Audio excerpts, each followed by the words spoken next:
காட்டுல அப்போ வசந்த காலம். திரும்புற பக்கமெல்லாம் பழங்களும் காய்களும் காய்ச்சிருந்தது. ஆப்பிள் பழங்கள், மாம்பழங்கள், ஆரஞ்சு பழங்கள்னு அந்த காட்டுல இல்லாத பழங்களே இல்ல. அந்த காட்டுல எல்லா பழங்களும் நிறைஞ்சிருந்தது. அந்த மரங்களுக்கு நடுவுல ஒரு பாகற்காய் மரமும் இருந்தது. அந்த காட்டுல இருந்த பறவைகள் எல்லாம் உணவுக்காக எந்த கஷ்டமும் படல. அந்தந்த பறவைகளுக்கு பிடிச்ச பழங்களை சாப்பிட்டும் அவங்களுக்கு தேவையான பழங்களை கூட நிறைய எடுத்துக்கிட்டும் போனாங்க. அப்படி அங்க இருந்த எல்லா பறவைகளும் எந்தவித கஷ்டமும் இல்லாம ரொம்ப சந்தோஷமாவும் வாழ்ந்து வந்தாங்க. இப்படி அந்த காட்டுல தேவைக்கு அதிகமாகவே நிறைய பழங்கள் இருக்கிறதால யாருமே அந்த பாகற்காய் மரத்தை கண்டுக்கவே இல்லை. அந்த பாகற்காய் மரத்துல இருந்து யாருமே பாகற்காய விரும்புறதே இல்லை. இப்படி இருக்க ஒரு முறை எல்லா பறவைகளும் வழக்கம் போல அவங்களுக்கு பிடிச்ச பழங்களை சாப்பிட்டு இருந்தாங்க. அப்போ அங்க ஒரு வயசான பறவை ஒண்ணு வந்தது. அந்த வயசான பறவை எல்லா பழங்களையும் விட்டுட்டு அந்த பாகற்காய் மரத்துக்கு போனது. அப்புறம் அதுக்கு தேவையான பாகற்காய தன்னுடைய கூட நிறைய நிரப்புனது. அட, என்ன இது, இந்த காடு நிறைய இவ்வளோ பழங்கள் இருக்கு. திரும்புற பக்கமெல்லாம் காய்களும் பழங்களும் காய்ச்சி தொங்கிட்டு இருக்கு. இப்படி இருக்க இதையெல்லாம் விட்டுட்டு இந்த பறவை போய் பாகற்காயை ஏன் பறிக்குது? வயசானதால இந்த பறவைக்கு புத்தி எதுவும் அழிஞ்சிடுச்சா? இல்ல ராணி, வயசானதால அந்த பறவைக்கு கண்ணு தெரியாம போயிடுச்சுன்னு நினைக்கிறேன். அதனாலதான் அந்த பறவை பழங்கள்னு நினைச்சு அந்த பாகற்காயை பறிச்சிட்டு இருக்கு. வா, நாம அந்த பறவைக்கு போய் அது பழம் இல்ல பாகற்காயின்னு சொல்லுவோம். அட, நீங்க வேற காலு, அந்த பறவை பாகற்காயை தின்னா என்ன, பழங்களை தின்னா என்ன? சாகப்பழ பறவை தானே, தின்னா தின்னுட்டு போகட்டு விடுங்க. பாகற்காயை சாப்பிட்டா செத்தா போயிடுவாங்க. சரி திங்கட்டும்.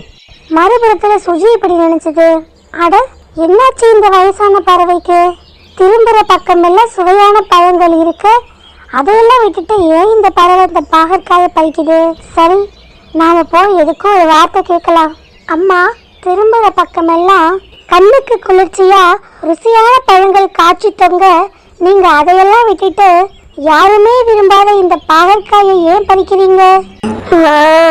நீ இளசா, அதான் இப்படி பேசுற. நானும் என்னுடைய இள வயசுல இப்படித்தான் இருந்தேன். இந்த பாகற்காயோட அருமை தெரியாமலே நான் வளர்ந்துட்டேன். ஆனாலும் விதி வயசான பிறகு இந்த பாகற்காயோட அருமையை எனக்கு புரிய வச்சிருச்சு. இதோ பாரு மகளே, இந்த பாகற்காய் உடம்புக்கு அவ்வளவு நல்லது. உடம்புக்கு தேவையான நிறைய சத்துக்களை கொடுக்கக்கூடியது. இந்த பாகற்காயை சாப்பிட்டோம்னா உடம்புல இருக்கிற பிரச்சனையில முக்காவாசி பிரச்சனை ஓடி போயிடும். நான் சில நாட்களுக்கு முன்னாடி நிறைய நோய்களோட இருந்தேன். நானும் என்னுடைய இள வயசுல இந்த பாகற்காய விரும்பவே இல்லை. அதனுடைய விளைவாதா என்னுடைய முதிர் வயசுல எனக்கு நிறைய நோய்கள் உண்டாச்சு. கொஞ்ச நாளுக்கு முன்னாடி நான் படுத்த படுக்கையா இருந்தேன்.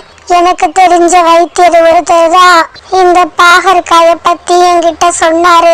நானும் அவர் பேச்ச கேட்டு அப்புறம்தான் நான் இந்த பாகற்காயை சாப்பிட ஆரம்பிச்சேன்.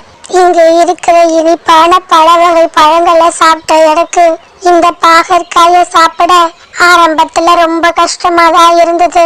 ஆனாலும் போக போக அந்த பழங்கள் எல்லாம் விட இந்த பாகற்காயோட ருசி எனக்கு ரொம்பவும் பிடிக்க ஆரம்பிச்சது. இந்த பாகற்காயை சாப்பிட்ட கொஞ்ச நாள்லயே என் உடம்புல இருந்த நோய்கள்ல முக்காவாசி நோய்கள் போயிடுச்சு. அதனாலதான் நான் இப்பவும் உயிரோட நடமாடிட்டு இருக்கேன். இல்லைன்னா நான் எப்பவோ போய் சேர்ந்திருப்பேன். பழங்கள் சாப்பிடுறது உடம்புக்கு நல்லதுதான். அதே போல இந்த பாகற்காயும் உடம்புக்கு ரொம்ப நல்லது. நம்ம உடம்புல இருக்கிற நிறைய நோய்களை விரட்டக்கூடிய சக்தி உள்ளது. அதனால நீங்களும் இந்த பாகற்காயை சாப்பிடுங்க. உங்களுடைய குழந்தைகளுக்கும் இந்த பாகற்காயை கொடுங்க. சரிம்மா, நீங்க சொன்ன மாதிரி நாங்களும் இந்த பாகற்காயை சாப்பிடுறோம். எங்களுடைய குழந்தைகளுக்கும் இந்த பாகற்காயை கொடுக்கிறோம் அப்படின்னு சொன்னது சுஜி. அப்படி அந்த நாள் முடிஞ்சது. மறுநாள் வழக்கம் போல எல்லா பறவைகளும் அவங்களுக்கு தேவையான பழங்களை சாப்பிட்டும் கூடைகள்லையும் நிரப்ப ஆரம்பிச்சாங்க. அப்போ அங்க வந்த சுஜி தன் கூடையில பாகற்காயையும் பறிச்சு போட்டது. ஆட, என்ன இது? நேற்று அந்த வயசான பறவை தான் ஏதோ புத்தி மழுங்கி போய் இந்த பாகற்காயை பறிக்குதுன்னு நினைச்சோம். ஆனா இன்னைக்கு இந்த சுஜியே இந்த பாகற்காயை பறிக்கிறா. இவளுக்கும் ஏதாவது புத்தி மழுங்கி போயிடுச்சா என்ன? அட, உனக்கு இந்த விஷயமே தெரியாதா? நேத்து அந்த வயசான பறவை கிட்ட இந்த சுஜி 1 மணி நேரமா கதை பேசிட்டு இருந்தா. அதுதான் அந்த பறவை மாதிரியே இவளும் ஆயிட்டா. விடு விடு, இந்த பாகற்காயை இவ சாப்பிட்டா நமக்கு என்ன, சாப்பிடலனா என்ன, நம்முடைய வேலைகளை நாம பார்க்கலாம் அப்படின்னு சொன்ன அந்த காகங்கள் திரும்பவும் அவங்க பழங்கள் சாப்பிட ஆரம்பிச்சாங்க. சுஜி, உனக்கு என்னாச்சு? இந்த காடு நிறைய இனிப்பான பழங்கள் இருக்கு. ஆனா நீ ஏன் இந்த கசப்பான பாகற்காயை வச்சிருக்க? அது ஒன்றும் இல்லை சிட்டு. நேற்று அந்த வயசான அம்மா கிட்ட நான் பேசினேன். அவங்க தினமும் எதற்காக இந்த பழங்களையெல்லாம் விட்டுட்டு பாகற்காயை பறிக்கிறாங்கன்னு கேட்டேன். அப்போது அந்த அம்மா இந்த பாகற்காயை பற்றி என்கிட்ட சொன்னாங்க. இந்த பாகற்காயில் நிறைய மருத்துவ குணங்கள் இருக்கான். இந்த பாகற்காயை நாம் சாப்பிட்டோன்னா நம்ம உடம்புல இருக்கிற நோய்கள் எல்லாம் நம்மளை விட்டு போயிடும்னு சொன்னாங்க. இந்த பாகற்காய் தான் அந்த அம்மாவுடைய ஆரோக்கியத்துக்கு முக்கியமான காரணம்னு சொன்னாங்க. அதுதான் அந்த அம்மா நம்ம எல்லாரையும் நம்முடைய உணவுகளில் பாகற்காயை சாப்பிட்றதோட நம்முடைய குழந்தைகளுக்கும் பழக்கப்படுத்த சொன்னாங்க. அதுதான் நான் என்னுடைய மகள் மகிக்கு இன்னைக்கு இந்த பாகற்காயை எடுத்துட்டு போகிறேன். எப்படியாவது இந்த பாகற்காயை என்னுடைய மகள் மகியை சாப்பிட வைக்கணும். அட போ சுஜி, என்னாலேயே இந்த பாகற்காயை சாப்பிட முடியாது. நீ என்னன்னா நம்முடைய குழந்தைகள் சாப்பிடணும்னு சொல்கிற? அதுக்கெல்லாம் வாய்ப்பே இல்லை. காட்டில் எவ்வளோ பழங்கள் இருக்க போய் இந்த பாகற்காயை சாப்பிட நான் என்ன முட்டாளா? இது பாரு சுஜி, நீ வேணும்னா இந்த பாகற்காயை சாப்பிட்டுக்கோ, உன்னுடைய மகளுக்கும் கொடு. ஆனால் நான் இந்த பாகற்காயை சாப்பிட மாட்டேன். பாகற்காயை நினைச்சாலே எனக்கு வாந்தி தான் வருது அப்படின்னு சொல்லி கிண்டல் பண்ண சிட்டுக்கிளி அங்கிருந்து போனது. அப்புறம் சுஜியும் தன்னுடைய கூடையில பாகற்காயை எடுத்துக்கிட்டு தன்னுடைய வீட்டை நோக்கி போனது. அம்மா, இது என்ன பழம்?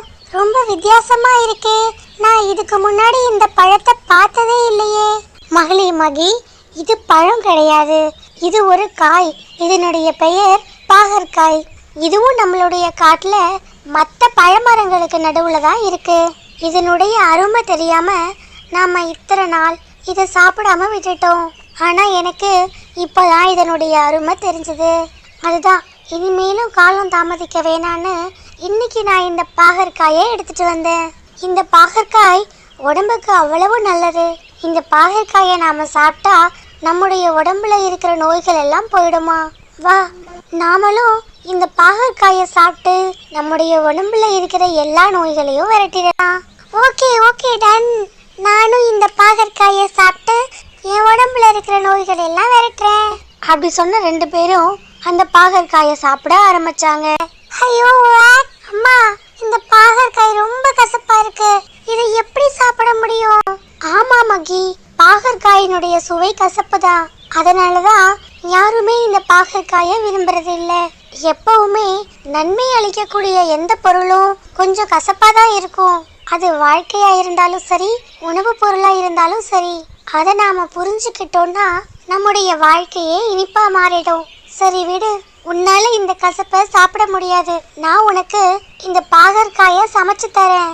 அப்படி நாம இந்த பாகற்காயை சமைக்கும் போது இதுல உள்ள கசப்பு தன்மை குறையும். அப்புறம் நீ இந்த பாகற்காயை சாப்பிடலாம். அப்படி சொன்ன சுஜியும் அந்த பாகற்காயை சமைக்க ஆரம்பிச்சது. கொஞ்ச நேரத்துக்கு அப்புறம் சுஜி அந்த பாகற்காயை சமைச்சு முடிச்ச பிறகு தன்னுடைய மகள் மகி கிட்ட கொடுத்தது. மகியும் இப்போ அந்த பாகற்காயை சாப்பிட்டது. அம்மா, முன்ன விட இப்போ கசப்பு தன்மை குறைஞ்சிருக்கு.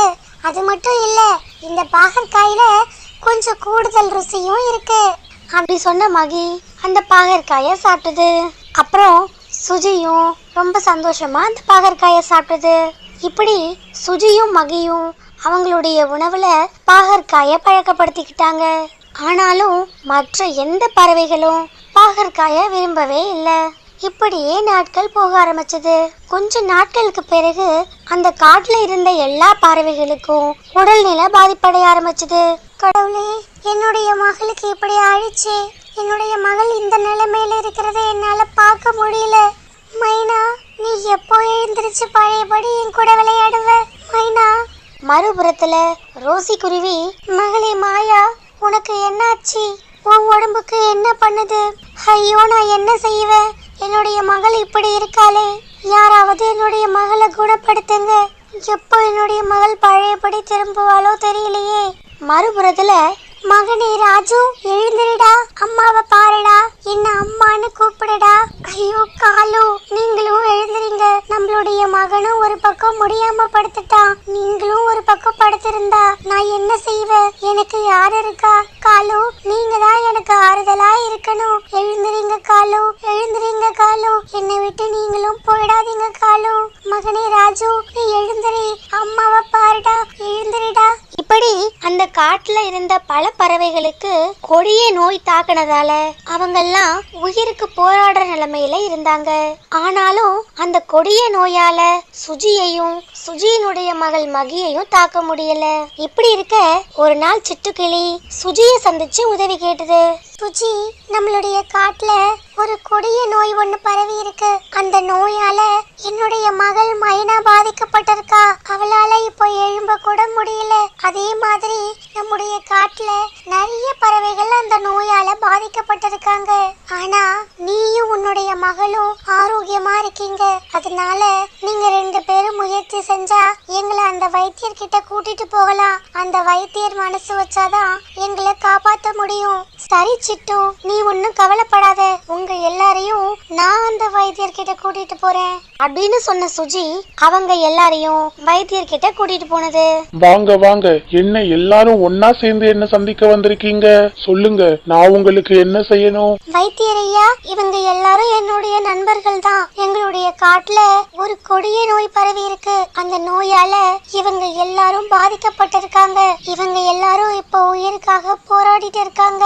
அதுதான் உங்களை சந்திச்சு எப்படியாவது நாங்க இவங்களை காப்பாத்தலான்னு வந்தோம். நீங்க ஏதாவது செஞ்சு இவங்களுடைய உயிரை காப்பாத்துங்க. சரி சரி, முதல்ல இவங்களோட நோயை குணப்படுத்துறதுக்கு என்ன செய்யலான்னு பார்க்கலாம்.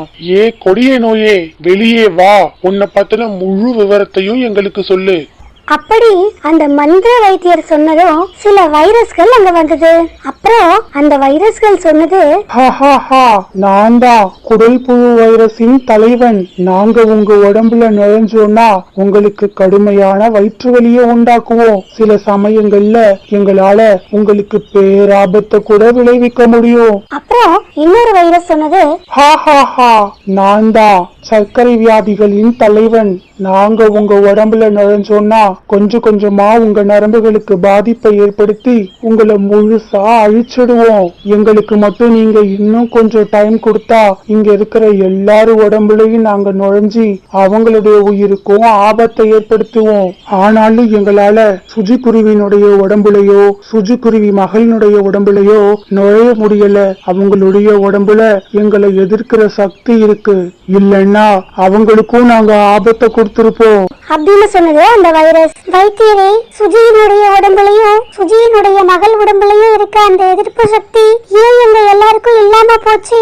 நாங்களும் சுஜி வாழ்ற இதே காட்டுல தான் வாழ்றோம். சுஜி சாப்பிடுற கனிகளை தானே சாப்பிடுறோம். அப்படி இருக்கும்போது சுஜிக்கு கிடைச்ச அந்த எதிர்ப்பு சக்தி ஏன் எங்களுக்கு கிடைக்காம போனுச்சு?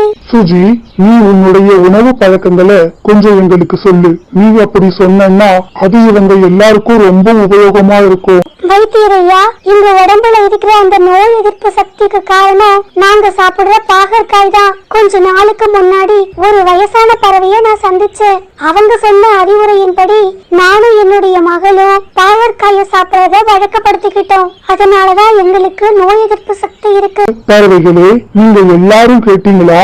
பாகற்காயில நோய் எதிர்ப்பு சக்தி இருக்கு. பாகற்காய் குழந்தைகளோட வயிற்று பூச்சிகளை நீக்கக்கூடியது, சர்க்கரை வியாதிகளையும் குணப்படுத்தக்கூடியது. இப்படி எண்ணற்ற குணங்களை கொண்டது பாகற்காய். அதை சாப்பிடுறதுனாலதான் சுஜியையும் சுஜியினுடைய மகளையும் இந்த வைரஸ் நோய்களால ஒண்ணும் பண்ண முடியல. நீங்களும் இனிமேல் உங்களுடைய உணவுல பாகற்காய சேருங்க. நான் உங்களுக்கு இப்போதைக்கு இப்ப வந்த இந்த வைரஸ்களை விரட்டுறதுக்காக சில மூலிகை மருந்துகளை கொடுக்கறேன். ஆனா இனிமே உங்களுக்கு எந்த நோயும் வராம இருக்க நீங்களும் சுஜிய மாதிரி உங்களுடைய உணவுல பாகற்காயை நிச்சயம் சேர்த்துக்கணும் அப்படின்னு அவங்களுக்கு அறிவுரை சொன்னாரு அந்த வைத்தியர். அப்புறம் அன்னையிலிருந்து அந்த காட்டுல இருந்த எல்லா பறவைகளும் பாகற்காய்களை சாப்பிட ஆரம்பிச்சாங்க. அப்படி அந்த எல்லா பறவைகளும் அவங்களுடைய உணவுல பாகற்காய்க்கு முக்கியத்துவம் கொடுத்ததால எந்த நோய்களும் இல்லாம சந்தோஷமா வாழ்ந்தாங்க. நண்பர்களே, இந்த கதையில இருந்து நாம என்ன தெரிஞ்சுக்கிறோம்னா, நோயற்ற வாழ்வே குறைவற்ற செல்வம்னு நம்முடைய முன்னோர்கள் சொல்லியிருக்காங்க. அதனால இது போல சில ஆரோக்கியமான உணவுகளை நாம சாப்பிடுறதால நாம நோயின்றி நலமுடன் வாழ முடியும்.